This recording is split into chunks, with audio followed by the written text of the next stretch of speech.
বিপদ যখন সামনে এসে দাঁড়িয়েছে তখন আমি শুধু ভাবছি, কেন আমি তোমাকে ছাড়া থাকতে পারলাম না। আমার বান্ধবীরা তো সেদিন ঠিক কথাই বলেছিল, একদিন আমি এমন কোনো বিপদে ফেঁসে যাব। কথাগুলো আইটেম গান কাটা লাগার শেষ চরণের বাংলা ভাবানুবাদ। গানটি প্রকাশের পর শ্রোতা মহলে তুমুল জনপ্রিয়তা পায়।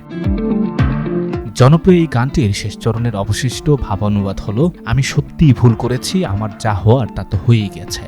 এখন শুধু তুমিই পারো আমার এই মনটাকে বাঁচাতে, হে আমার প্রিয়তম। তুমি এসো সেই বাংলোর পেছনে, আমাদের দেখা করা সেই ফল গাছটার নিচে। আমার মনে কাঁটা বিঁধে যাওয়ার মতো কষ্ট।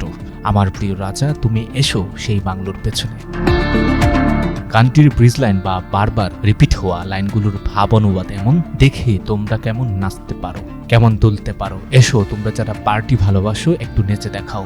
আমার মনে কাঁটা বিঁধে যাওয়ার মতো কষ্ট। আমার প্রিয় রাজা, তুমি এসো সেই বাংলোর পেছনে। 2002 সালে Hindi pop album DJ doll বের হয়। সেখানে কাঁটা লাগা গানের রিমিক্স ভিডিওর মাধ্যমে রাতারাতি জনপ্রিয়তা পান সদ্য প্রয়াত শেফালি জরিওয়ালা।